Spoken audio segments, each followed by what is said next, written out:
So, this is kind of like a stream of consciousness, I guess you would call it, on my phone. I was just laying in bed and I haven't been sleeping for the last couple of days, as you can tell. But I decided, I was like, you really haven't posted on Facebook, on YouTube for a really long time. And maybe it's time to kind of not necessarily get back into it, not necessarily do something on a more regular time frame. Sorry, I'm unbuttoning my shirt. I'm just exhausted, if you can't tell. Not necessarily on a time frame, not necessarily scheduled postings, because I do have a lot going on. I have a lot going on. But I thought that maybe I would give, kind of a rundown of my life update since last time I posted. I got a new tattoo. That's something that's new. So last time I posted, I didn't really share a lot. It was kind of a cookie cutter video that a lot of people seemed to really like, and it was BPD and what it looked like for me, which a lot of people really liked that video, and I really appreciate that people like that video. It was a very honest video. I put a creative element to it because my leg's itch. I put a creative element on it simply because it was my project, and I really wanted to, I don't want to say minimize how BPD was actually and is still actually affecting my life, but I think that's really why I did it. I wanted to use the creative element to just kind of cover up the reality of the situation, which was that I wasn't doing good. I was still living in an apartment with my ex-husband. We lived together for almost 2 years after, well, a year and a half after we got divorced, because I had nothing after I came out of the marriage. This is like real time right now, and it's all gonna be unedited, uncut, like just raw iPhone footage, literally sitting in my bedroom with my cats, just talking because I feel like I need to talk. So I ended up meeting someone about a year and a half, well, almost 2 years after I got a divorce, and we met online, and after a few months of talking to one another, the situation where I was living got bad enough that the person, I'm not going to use, just, the person was very kind to me, very loving, and really wanted to be a good friend, and also cared a lot about me to the point where they invited me to move over a couple hours away to a different town, and they said, there's more job opportunities here. You're really just not in a good spot. You're not in a good place. Why don't you come over here and I'll help you? And I said, okay. And I agreed. This person lived in a large house. It was 3 bedrooms, 3 bathrooms. There's plenty of room for me to have my own space and this person to have their own space, so neither of us felt like we were impeding on one another. We ended up falling in love. We got engaged. We were together for almost 2 years. October would have been 2 years. We were supposed to be married August 18th. And 4 weeks before the wedding, they decided that they had kind of lost themselves as a person, which I totally understand. I totally get. Of course I was heartbroken. And my heart is still healing over it. I feel a lot better now because I've dealt with stuff like this before. I think I've said it before in a couple of my videos that I process things at a very quick rate. And the reason I process things at such a quick rate is because I've had a lot of crap. We'll just say it. Like I've had a lot of crap that I've had to process through. So it doesn't mean it doesn't hurt. It doesn't mean it doesn't suck and I don't want to lay in my bed, and that I haven't laid in my bed for a couple weeks on end, like crying and just feeling miserable. And it's an ongoing process for me, especially with all of my mental health disorders. In the description down below, I will put a link to my Draw My Life my Draw My Life video, and it talks about all of the disorders that I've been diagnosed with and ones that I'm currently dealing with. So you'll know everything that I'm dealing with at this moment, which is why I'm very exhausted. I've had very little sleep. Just a lot has happened. So first, that happened. I mean, I had a death in the family earlier in the year, just a really, really rough time, some family issues. It's kind of an ongoing joke at work right now that it's now like day 263 of January 2018, because that's kind of how this year has felt. So, ex-fiance now, broke off the engagement a few weeks before the wedding was supposed to happen. I had to use everything in my savings, and everything in my sane bank. Let's call it my sane bank. That's a good idea.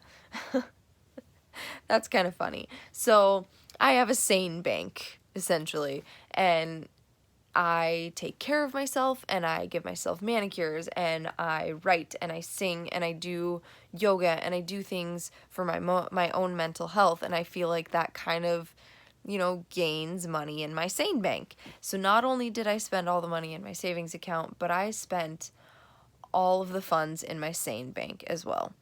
And it's been kind of rough. It's been very rough. Well, my father was moving from where we live back to where we're from, and he invited me to come along. He's like, it would be really helpful for me. It would be wonderful if you could help me out with this, and it would be a chance for you to get away, right? So it just so happens that this week-long trip happened over the day that we were to be married.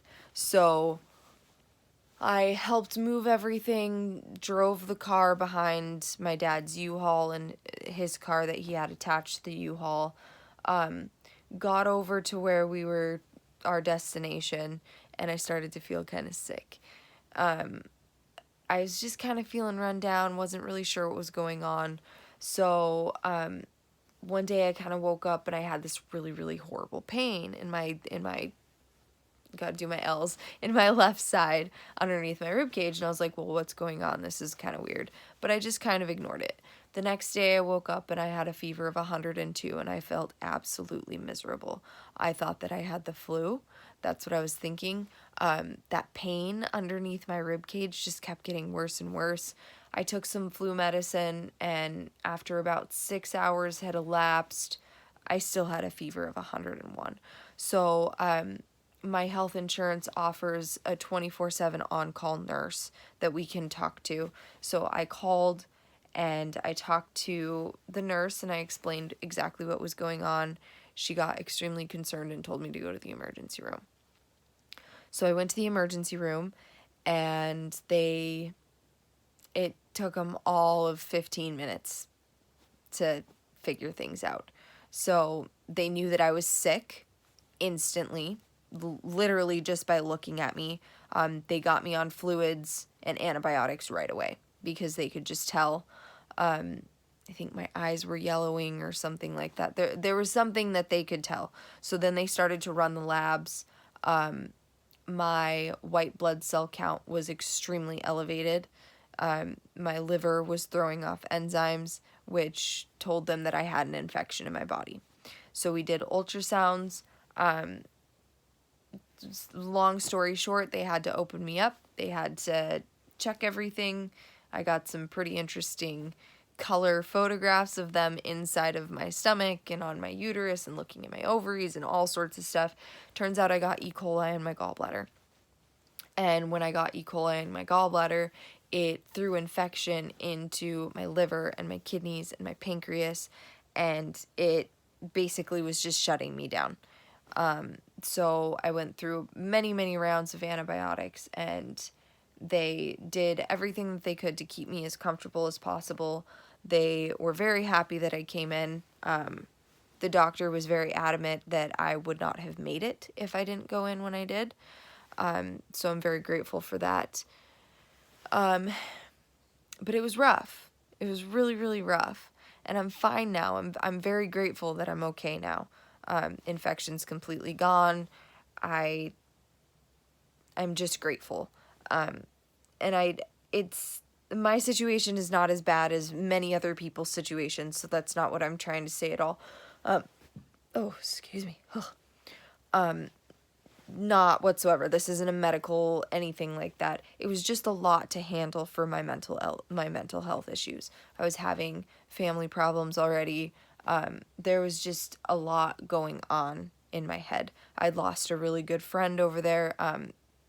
They didn't pass away. They just kind of became a jerk and stopped talking to me, which was really hard. It was really hard for me to handle because I've known this person for a very long time.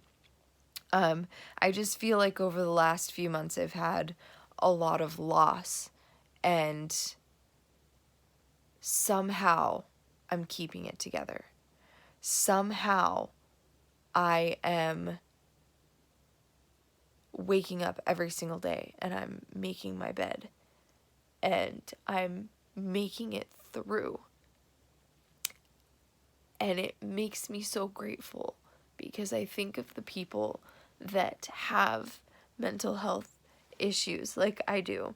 They have either similar or the same mental health diagnoses and they don't make it through.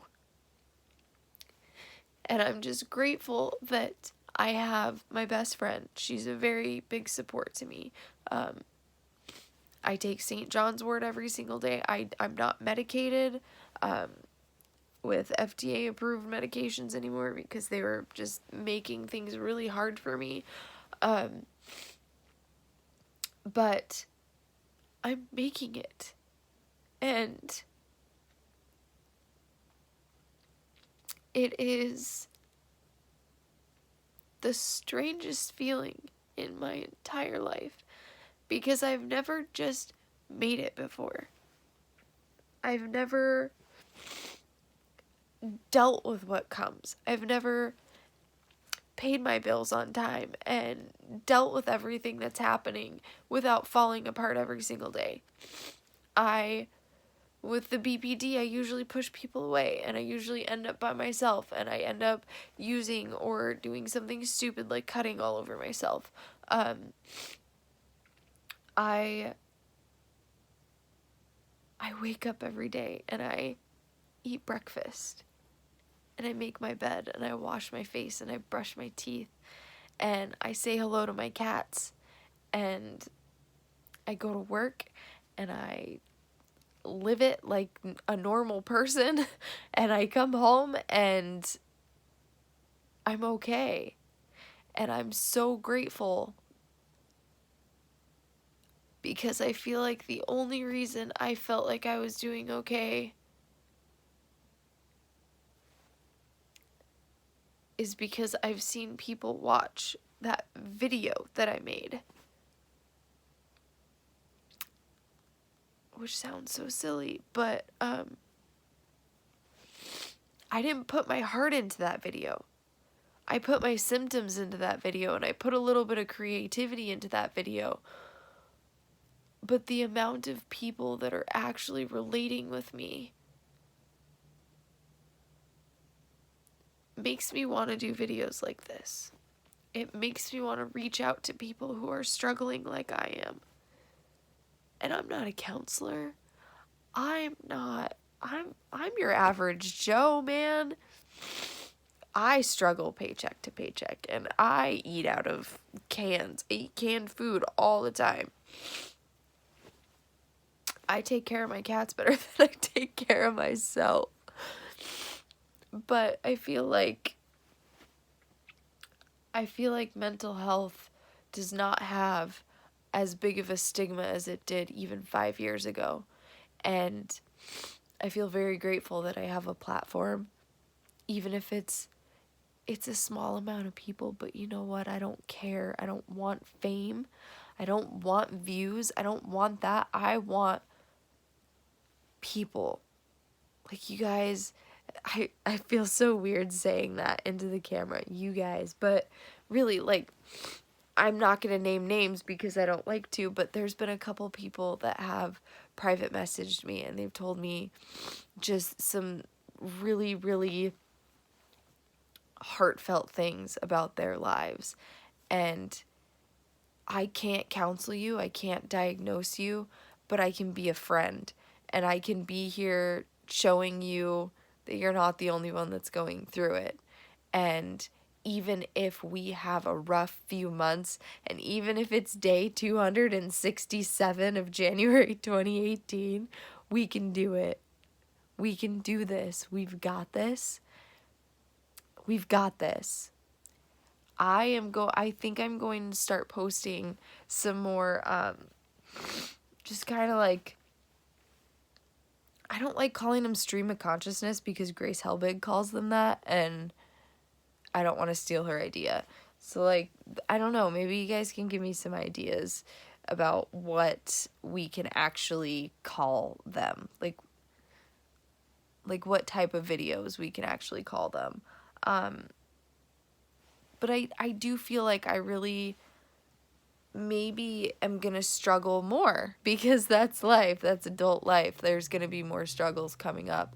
So I feel like I really should start reaching out to you guys and kind of just starting conversations with you and really talking about how are we coping with these things? How are we dealing with these things, you know? So yeah, just, my nose is itchy. It always gets itchy when I cry. So yeah, we can look forward to that. I'm looking forward to actually talking to a couple of you guys and really, really becoming friends. I'm not in it for fame. I'm in it for friends. Let's be friends. And we're going to continue to be mental health warriors. I love every one of you who have been supporting me, who have even just clicked like or anything. Like, it means everything to me. I don't think you have any idea how much it really means to me. Thank you. Seriously. And I'm going to make a plan. I'll make a plan. And because you guys are my friends, I am dedicated to you, and I will make a plan, and I will start posting some stuff. Thank you for supporting me, for being here. If you don't want to like it, don't like it. If you don't want to subscribe, don't subscribe. Doesn't matter to me. But still comment. Just let me know how you're doing. What do you do to cope with things? Here's one. How do you guys handle being alone? And do you think alone and lonely are the same thing? I'd like to know your thoughts. I'm going to do a video on that next. How about that? We'll do that. Okay. Bye, guys. Thank you.